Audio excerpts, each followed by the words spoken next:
شفيعنا ومولانا محمد بن عبد الله صلى الله عليه وسلم وأزواجه الطاهرات أمهات المؤمنين وعلى آله الطيبين الطاهرين وصحابه الأكرمين والتابع التابعين لهم بإحسان إلى يوم الدين بأن الله يعلي درجاتهم في الجنة ويعيد علينا من بركاتهم وأسرارهم وأنوارهم وعلومهم ونفحاتهم في الدين والدنيا والآخرة. شيء لله لنا ولهم الفاتحة. أعوذ بالله من الشيطان الرجيم. بسم الله الرحمن الرحيم.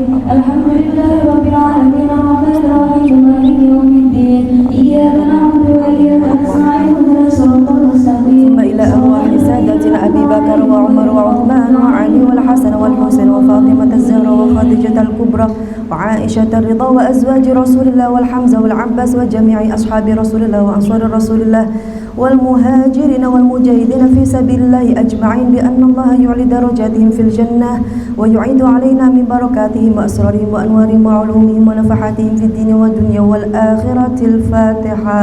أعوذ بالله من الشيطان الرجيم. بسم الله الرحمن الرحيم. الحمد لله رب العالمين الرحمن الرحيم مالك يوم الدين إياك نعبد وإياك ثم إلى أرواح جميع المسلمين والمسلمات والمؤمنين والمؤمنات الأحياء منهم والأموات من مشارق الأرض إلى مغاربها ومن يمينها وشمالها برها وبحرها ومن قاف إلى قاف من لدن سيدنا آدم إلى يوم القيامة. شيء لله لنا ولهم الفاتحة. أعوذ بالله من الشيطان الرجيم. بسم الله الرحمن الرحيم. الحمد لله رب العالمين الرحمن الرحيم مالك يوم الدين إياك نعبد وإياك نستعين اهدنا الصراط المستقيم صراط الذين أنعمت عليهم غير المغضوب عليهم ولا الضالين. ثم إلى أرواح والدينا ووالديكم ومشايخنا ومشايخكم وأهلنا وأهلكم وأمواتنا وأمواتكم ولمن أحسن إلينا وأساء علينا ولمن حقوق علينا ولمن أوصانا واستوصانا وقلدنا عندك بدعاء الخير. شيء لله لنا ولهم الفاتحة. أعوذ بالله من الشيطان الرجيم. بسم الله الرحمن الرحيم. الحمد لله رب العالمين الرحمن الرحيم مالك يوم الدين إياك وكذلك نوينا النية أن الله يطهر قلوبنا من أمراض حسية ومعنوية وينور قلوبنا بنور الإيمان والإسلام والتوفيق والهداية والعناية والاستقامة وبمحبة النبي محمد صلى الله عليه وسلم ويجعلنا من المحبين أهل الخصوصية والعلماء والأولياء والصالحين ويقضي حاجاتنا في الدين والدنيا والآخرة ويغيث المسلمين ويرحم المسلمين ويفرج عن المسلمين ويشفي أمراض المسلمين بالعاجلة والعافية. وعلى هذه النية ولكل نية صالحة وإلى حضرة النبي محمد صلى الله عليه وسلم. الفاتحة. أعوذ بالله من الشيطان الرجيم. بسم الله الرحمن الرحيم. الحمد لله رب العالمين الرحمن الرحيم مالك يوم الدين إياك نعبد وإياك نستعين اهدنا الصراط المستقيم صراط الذين أنعمت عليهم غير المغضوب عليهم ولا الضالين.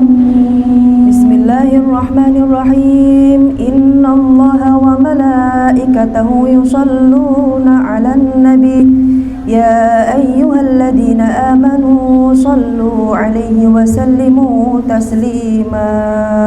اللهم صل وسلم وبارك عليه وعلى مولاي صل وسلم دائما أبدا على حبيبك خير الخلق كلهم.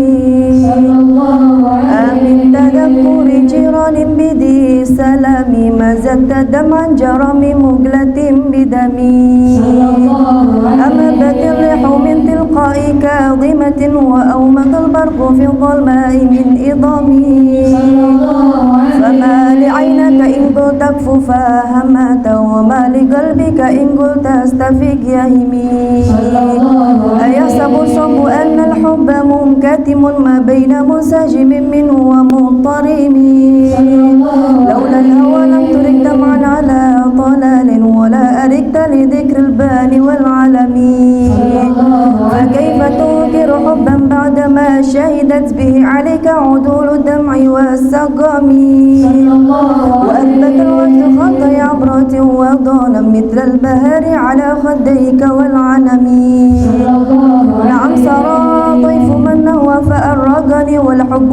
عارض اللذات بالألم يا لائمي في الهوى العذري معذرة مني إليك ولو أنصفت لم تلمي عادتك حالي لا سر بمستتر عن الوشاة ولا داء بمنحسم محقني النصح لكن لست أسمعه إن المحب عن العذال في صممي إني اتهمت نصيح الشيب في عدل والشيب أبعد في نصح عن التهم مولاي صل وسلم دائما أبدا على حبيبك خير الخلق كلهم اللهم صل وسلم وبارك عليه وعلى آله مولاي صل وسلم دائما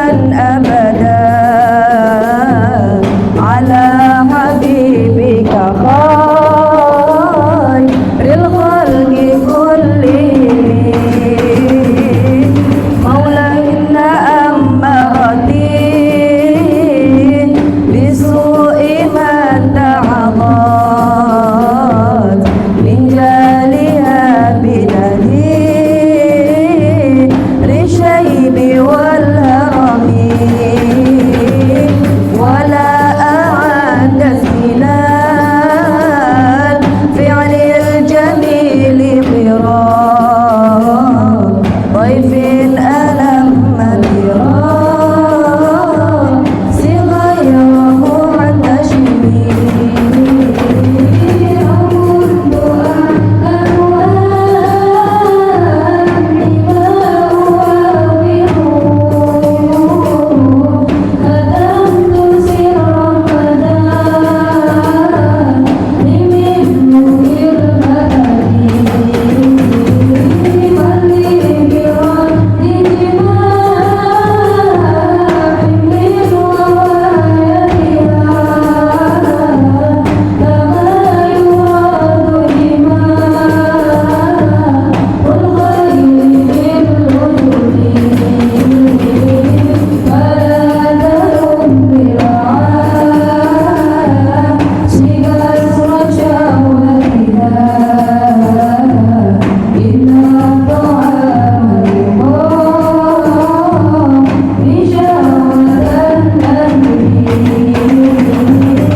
sarang-sarang mengeluarkan suara-suara emasnya.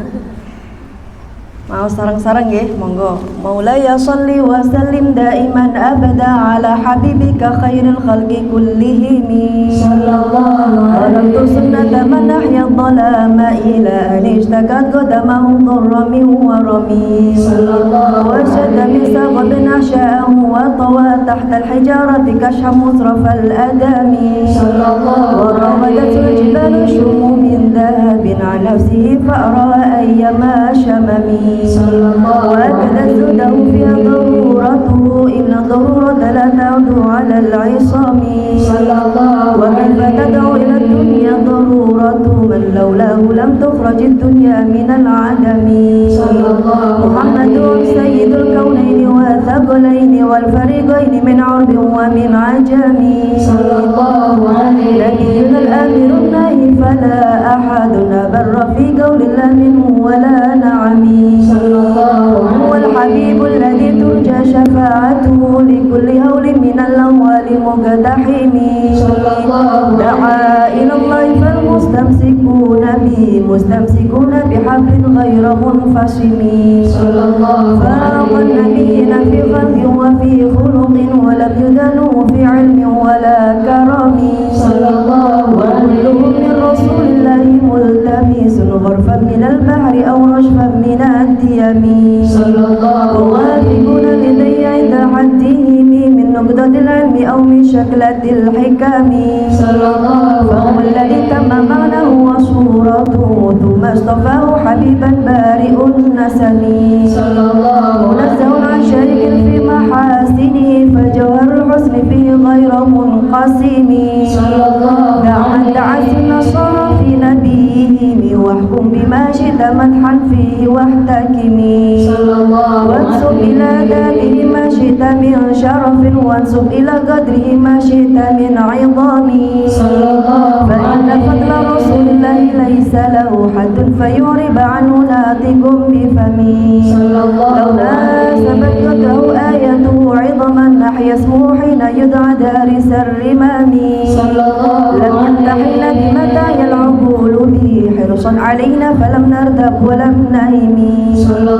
أعيا ورفع معناه فليس يرى في القرب والبعد فيه غير منفحم. كالشمس تظهر للعين من وعود صغيرة وتكل الطرف من أمامي. وكيف يدرك في الدنيا حقيقته قوم نيام تسلوا عنه بالحلم. فمبلغ العلم فيه أنه بشر وأنه خير خلق الله كلهم. وكل آية أتى الرسل الكرام بها فإنما اتصلت من نوره بهم. فإنه شمس فضل هم كواكبها يظهرن أنوارها للناس في الظلم. أكرم بخلق نبي زانه خلق بالحسن مشتمل بالبشر متسم. كالزهر في الترف والبدر في شرف والبحر في كرم والدار في همم. كأنه وهو فرد من جلالته في عسكر حين تلقاه وفي حشم. كأنما اللؤلؤ المكنون في صدف من معدني منطق منه ومتسم. لا قيم يعدل تربا ضم أعظمه طوبى لمنتشك منه وملتقم. مولاي صل وسلم دائما أبدا على حبيبك خير الخلق كلهم.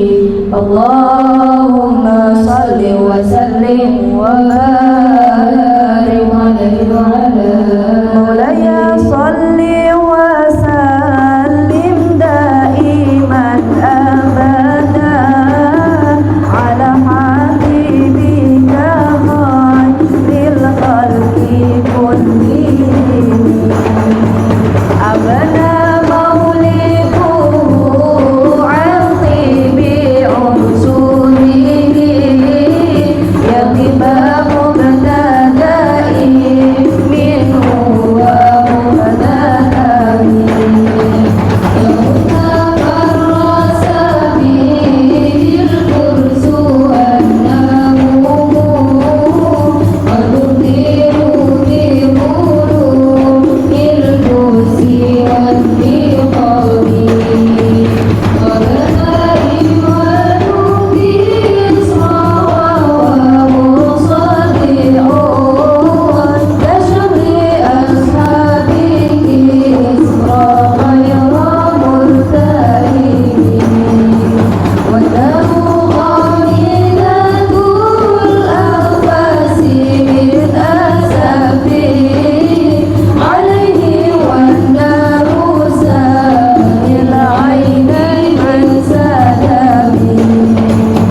اللهم صل وسلم وبارك عليه وعلى آله صلى الله عليه رشوبا واستبشارا وازداد الكرسي هيبة ووقارا وامتلأت السماوات أنوارا وضجت الملائكة تهليلا وتمجيدا واستغفارا سبحان الله والحمد لله ولا إله إلا الله والله أكبر سبحان الله والحمد لله ولا إله إلا الله والله أكبر سبحان الله والحمد لله ولا إله إلا الله والله أكبر ولم تزل أمه ترى أنواعا من فخره وفضله إلى نهاية تمام حمله فلما اشتد بها الخلق بإذن رب الخلق وضعت الحبيب صلى الله عليه وسلم ساجدا شاكرا حامدا كأنه البدر في تمامه صلى الله على محمد صلى الله عليه وسلم صلى الله على محمد يا ربي صل وسلم صلوا على النبي محمد صلى عليه وعلى آله يا نبي سلام عليك يا رسول سلام عليك يا حبيب سلام عليك صلوات الله عليك سلام عليك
Bismillahirrahmanirrahim. Alhamdulillahi rabbil alamin. Allahumma shalli wa sallim ala sayyidina Muhammadin wa ala alihi wa sahbihi ajma'in. Ja'alana Allah wa iyyakum mimman yastawjibu syafa'atahu wa yarju rahmatahu wa ra'fatah. Allahumma bihurmati hadan nabiyil karim wa alihi wa ashabihi salikin ala manhajihil qawim. Ij'alna min khiyari ummatihi wasturna bidayli hurmatihi wahsyurna ghadan في زمرته واستعمل ألسنتنا في مدحه ونصرته وأحينا متمسكين بسنته وطاعته وأمتنا على حبه وجماعته. اللهم أدخلنا معه الجنة فإنه أول من يدخلها وأنزلنا معه في قصورها فإنه أول من ينزلها وارحمنا يوم يشفع للخلائق فترحمها. اللهم ارزقنا زيارته في كل سنة ولا تجعلنا من الغافلين عنك ولا عنه قد رسنا. اللهم لا تجعل في مجلسنا هذا أحدا إلا غسلته بماء التوبة ذنوبه وسترت برداء المغفرة عيوبه.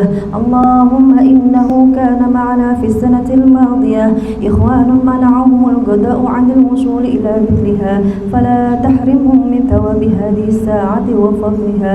اللهم ارحمنا إذا سرنا من أصحاب القبور ووفقنا لعمل صالح يبلغ سناه على ممر الدهور. اللهم اجعلنا لآلائك ذاكرين ولنعمائك شاكرين وليوم لقائك من الذاكرين وأحينا بطاعتك مشغولين. وإذا توفيتنا فتوفنا غير مفتونين ولا مخذولين واختم لنا منك بخير أجمعين. اللهم اكفنا شر الظالمين واجعلنا من فتنة هذه الدنيا السالمين. اللهم اجعل هذا الرسول الكريم لنا شفيعا وارزقنا به يوم القيامة مقاما رفيعا. اللهم اسقنا من حوض نبيك محمد صلى الله عليه وسلم شربة هنيئة لا نطمع بعدها أبدا واحشرنا تحت لوائه غدا. اللهم اغفر لنا به ولآبائنا ولأمهاتنا ولمشايخنا ولمعلمينا وذوي الحقوق علينا ولمن أجر هذا الخير في هذه الساعة ولجميع المؤمنين والمؤمنات والمسلمين والمسلمات الأحياء منهم والأموات إنك مجيب الدعوات وقاضي الحاجات وغافر الذنوب والخطيئات يا أرحم الراحمين يا أرحم الراحمين يا أرحم الراحمين. وصلى الله على سيدنا محمد وعلى آله وصحبه وسلم. سبحان ربك رب العزة عما يصفون وسلام على المرسلين والحمد لله رب العالمين. بسر الفاتحة.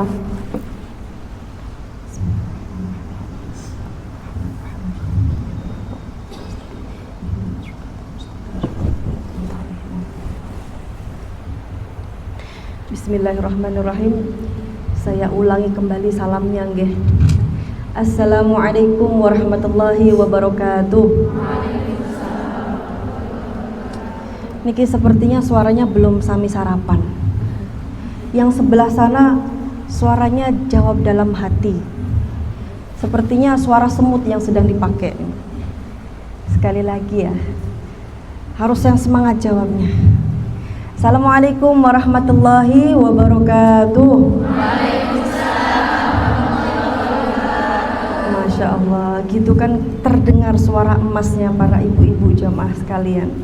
Niki ada yang ibu-ibu, ada yang kakak-kakak, ada yang adik-adik, segala lini ada di sini. Alhamdulillah berkumpul kita bersama-sama di sini di bulan yang spesial niki bulan Maulid. Alhamdulillah kita masih diberikan rezeki oleh Allah Subhanahu wa taala bisa berkumpul di sini bersama-sama. Tak lupa alhamdulillah jazakumullah khair untuk para panitia atau pengurus pengajian Cahaya Cinta Stono Gedong yang sampai hari ini melaksanakan atau dilaksanakannya pengajian yang Masya Allah ini berfaedah sekali untuk keglowingan hati para panjenengan semuanya. Amin Allahumma amin insyaallah. Niki ngomong-ngomong sedikit curhat. kemarin 2 hari sebelumnya niku kula lihat lagi ada thumbnail ngaji CCS. Di situ ada fotonya saya sendiri. Saya lihat, waduh, fotonya kok pas mangap iki. Kok nggak pas mesem, kok pas nggak bujang. Wah niki, tapi nggak apa-apa wis. Nanti lihat aslinya piye, mangap terus nopo mingkem terus. Di situ tertulis, wah, ada judulnya apa Mbak? Judulnya Keluarga Harmonis ala Rasulullah. Berat coy. Niki jujur di sini agak ngeluh saya. Kenapa? Karena pertama iki ngaji ada judulnya request dan ditentukan dari pengurus. Waduh, biasanya saya ini kalau ngaji kadang sok metu. Rencananya bahas tentang konsep A, sing metu konsep B sampai Z. Jadi kadang niku kalau ngaji kadang tidak bisa selalu didikte secara tekstual atau secara ini untuk pembahasannya tema atau judulnya apa. Dan kemudian juga melihat dari judulnya niku, wah, ini memang berat. Karena apa? Karena kita, ya, saya pun kalau sama adik-adik HM Al-Mahrusiah niku kita ngaji ada kitab namanya kitab Wasailul Wusul ila Syama'ilir Rasul. Jadi kita ngaji kitab Syama'il yang membahas tentang sifat-sifat kehidupan daripada Rasulullah SAW. Ini semuanya insya Allah nggak ada yang pelit kan? Ibu-ibu nggak ada yang pelit kan?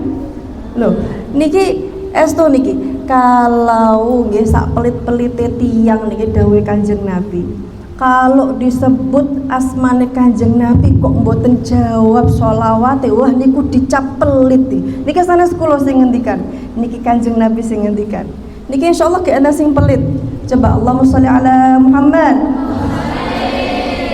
Niki loman sedanten kados alhamdulillah. Nggih. Jadi ketika ngaji kitab Syama'il niku Masya Allah, membayangkan saja semua hal yang keluar daripada Kanjeng Nabi itu hal yang bagus, hal yang baik. Tidak ada hal yang jelek ataupun buruk sedikit pun, tidak ada. Karena beliau diciptakan oleh Allah Subhanahu wa Ta'ala yang mana nggak ada yang menyerupai sebelum ataupun sesudahnya. Limited dari para limited edition seperti saya ini. Loh, nggak ada sampean misalkan ke Jalan Doho atau ke Pasar Bandar yang namanya Oci ya saya gitu, nggak ada lagi. Kecuali kalau namanya melu-melu namanya Oci. Jadi daripada Rasulullah niku wau, semua yang berkaitan dengan Kanjeng Nabi itu semuanya Masya Allah atau amazing di situ. Sehingga ketika saya melihat judul Keluarga Harmonis ala Rasulullah, terus terang ini saya pun juga masih belajar bagaimana menjalani keluarga yang harmonis ala Kanjeng Nabi. Sehingga mungkin di sini saya sedikit memaparkan bagaimana kehidupan Rasulullah SAW, bagaimana beliau dengan para sahabatnya, bagaimana beliau dengan para istrinya. Yang pasti beliau niki sosok yang penuh dengan kasih, hatinya lembut. Beliau niki sosok yang humoris. Nggih, disebutkan di kitab Syama'il niku karena Rasulullah sallallahu alaihi wasallam yamzahu ma'an nisa wasibyan wa ghairihim wa la yaqulu illa haqqan. Beliau niki bercanda, beliau niki juga nggojloki sama para sahabatnya, beliau juga nggojloki, dengan para istrinya beliau juga bercanda. Akan tetapi apa-apa yang keluar daripada Rasulullah itu tidak pernah bohong. pasti walaupun bercanda niku pasti bener, nggak yang pakai etok-etokan ngapusi niku mboten. Contoh niki misalnya. Suatu hari Rasulullah niki wau menghadiri undangan bersama para sahabatnya, kemudian di sebelahnya ada Sayyidina Ali. Duduk bersebelahan dengan Sayyidina Ali. Disuguhi buah-buah kurma. Biasanya di sana kan Timur Tengah mereka menyuguhi kurma. Sebelah wadah kurma ada mangkok kecil buat wadahnya biji kurma.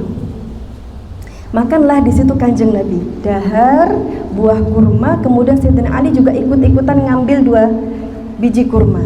Rasulullah ambil 1 lagi, kemudian Sayyidina Ali ambil 1 lagi. Tapi nakalnya apa Sayyidina Ali niki? Usilnya niki apa? Biji yang dimakan sama Sayyidina Ali niki ditaruh di mangkoknya Rasulullah sallallahu alaihi wasallam. Kemudian dengan santainya Sayyidina Ali bilang, para sahabat, coba deh panjenengan lihat Kanjeng Nabi. Kita ini masih makan biji kurma, makan buah kurma itu baru 2 biji. Coba lihat Kanjeng Nabi, sudah habis 5 biji. Kalah kita ya. Rasulullah udah habis banyak, kita baru cuma 2 biji. Niki isengnya Sayyidina Ali. Dijawab sama Rasulullah, aku digojol oke ganti, balas ganti, katanya Kanjeng Nabi kan.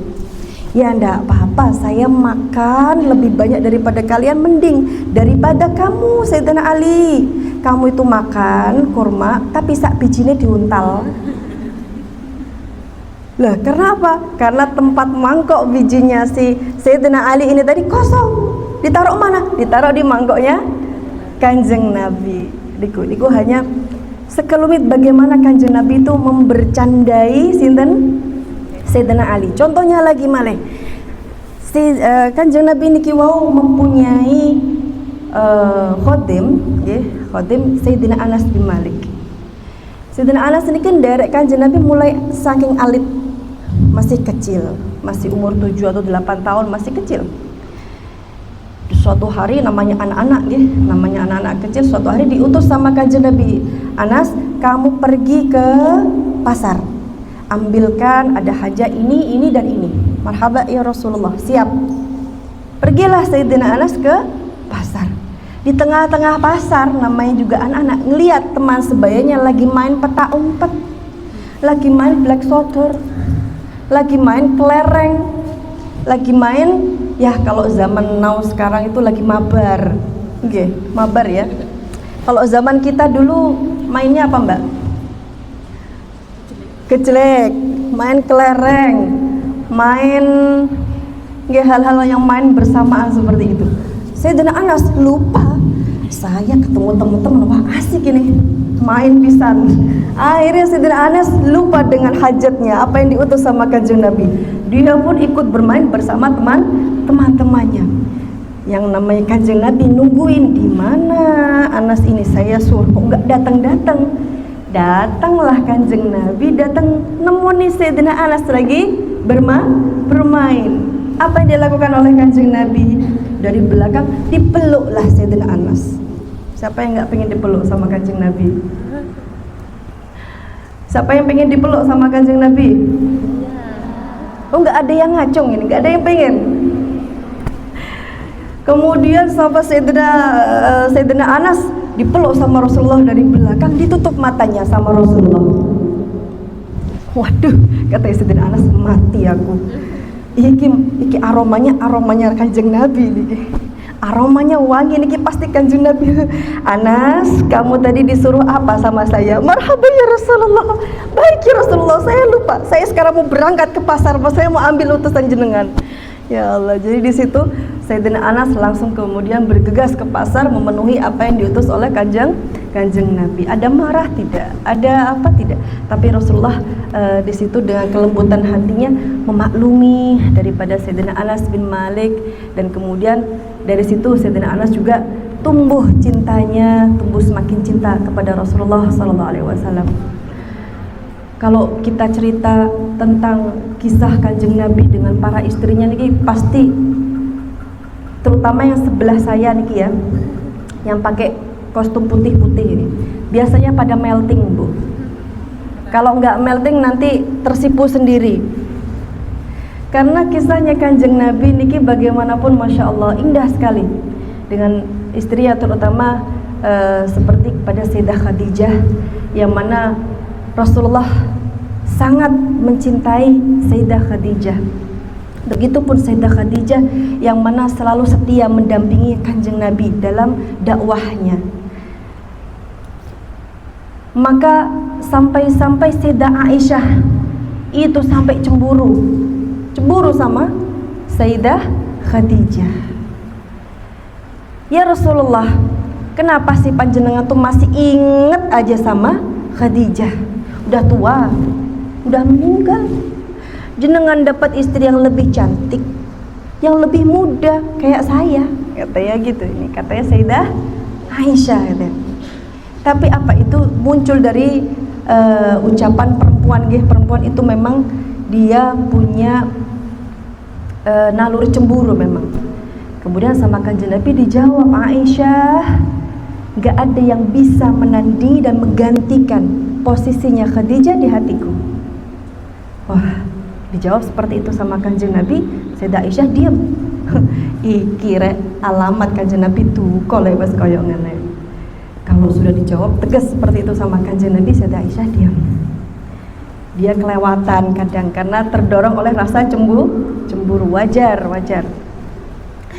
Atau pada saat itu Rasulullah baru menikahi Sayyidah Sofiyah, perempuan yang cantik, perempuan yang pada saat itu dinikahi sama Rasulullah, dan kecantikannya itu masyhur di kalangan para istrinya Kanjeng Nabi.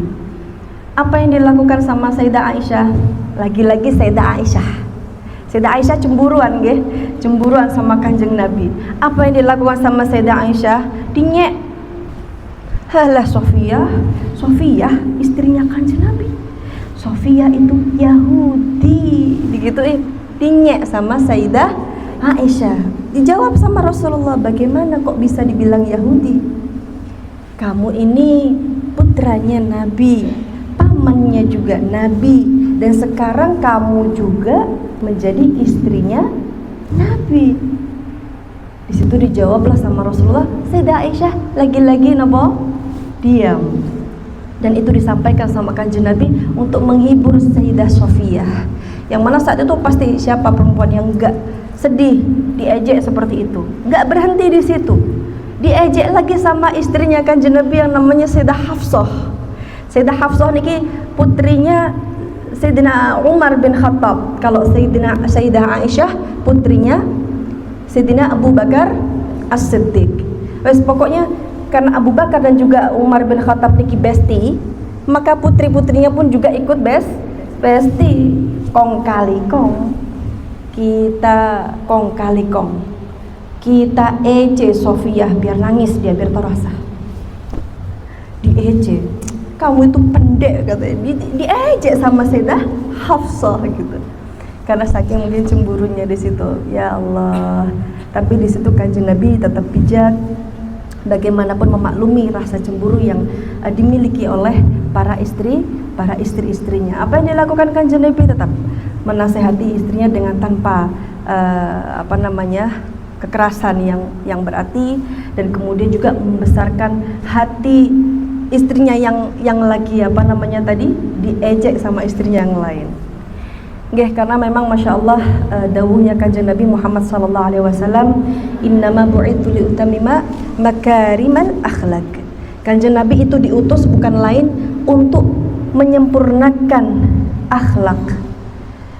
Karena sebelum Kanjeng Nabi diutus, orang-orang niku banyak sekali dan sudah terjerumus ke dalam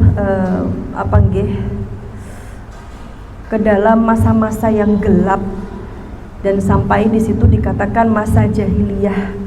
Jahiliyah itu artinya apa, Mbak? Bodoh. Tapi bukan berarti maksudnya mereka ini benar-benar orang yang bodoh, boten.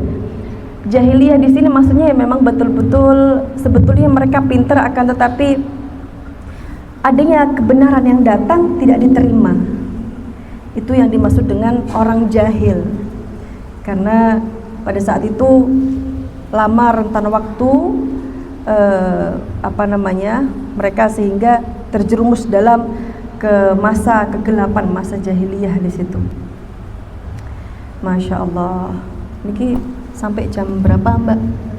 Jam 11 nih. Kok niki sudah jam 1 siang sepertinya.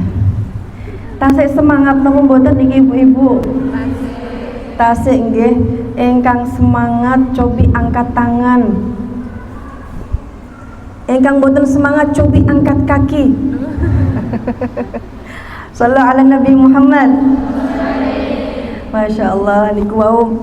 Semoga kita semuanya bisa meneladani daripada kisah-kisah Kanjeng Nabi, bagaimana tentang kehidupannya Rasulullah, terutama saat ini kita masih di dalam bulan yang penuh berkah, yaitu bulan Maulid, bulan kelahirannya Kanjeng Nabi. Di sini bulan yang mana disukai para ulama, bulan yang mana di dalam doa para ulama dan juga para pecinta Al-Quran itu disebut dan dalam doa-doanya, sebagaimana ya Allah jadikan bulan Al-Quran bulan Robi'nya hati kita. Al-Quran disamakan dengan bulan Robi karena apa? Karena bulan Robi'ul Awal, bulan Robi yang berada di pertengahan tahun ini, itu menjadi bulan yang cuacanya disukai, nggak dingin juga nggak panas, angin juga nggak terlalu kencang, terik juga nggak terlalu terik. Maka satu musim yang disukai dan juga dicintai oleh para orang-orang, sehingga meminta kepada Allah Subhanahu wa taala menjadikan Al-Qur'an ini sebagai atau seperti bulan Robi'nya di hati mereka. Dalam arti bulan yang selalu ditunggu-tunggu, masa-masa yang selalu dinantikan, masa-masa yang kita asyik sekali di dalamnya. Amin Allahumma amin, Allahumma amin. Begitu yang mungkin sedikit bisa saya sampaikan. Niki wau kalau mengingat lagi nggih, satu lagi niki curhatan kula, curcol. Boleh nggih? Kalau saya lihat thumbnail selalu dari CCS niku, saya itu pasti merinding, Bu. Merinding kenapa? Di situ tertulis, ayo pengajian bersama Ustazah Oci. Ngeri saya dipanggil Ustazah. Waduh, ini kalau dalam KBBI di situ nggih. Pertama, penulisan Ustazah itu tolong bisa dibetulkan terlebih dahulu niku di dalam KBBI itu pakai huruf Z, gak perlu pakai huruf D. Jadi memang pakainya Ustaz atau Ustazah, walaupun sebetulnya kalau dalam bahasa Arab pakai huruf Zal, Ustaz atau Ustazah. Yang kedua, apun songgone. Karena apa, Mbak? Karena yang namanya Ustaz atau Ustazah dalam KBBI niku, wah itu definisinya berat sekali. Disebut guru besar atau sosok yang sosok yang alim, yang mana menyampaikan ilmu agama, bisa disebut juga guru besar, disebut dengan ustaz atau ustazah. Apot berat. Waduh, ini kok apot men songgone aku diceluk ustazah iki. Engko lek aku kalau seumpamane kula niki salah, waduh gak boleh salah, ini repot ini. Ya Allah, niki wau untuk para ibu-ibu jamaah yang baru mengikuti pengajian bersama Kulo Al-Faqirah. Ini tadi kita membaca sholawat burdah, yang mana di situ isinya syair-syair cinta. Kita ini tadi habis mempersembahkan syair-syair cinta kepada Rasulullah Sallallahu Alaihi Wasallam, yang mana isinya niku semuanya puji-pujian kepada kanjeng Nabi, sama seperti kita membaca maulid.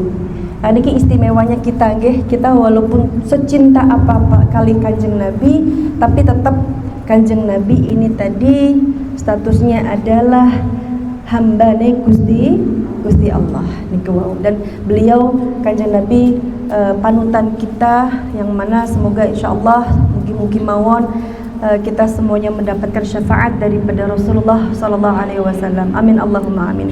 Fahadha minni wal afu minkum. Wabillahi taufiq wal hidayah wa ridha wal inayah. Wassalamualaikum warahmatullahi wabarakatuh.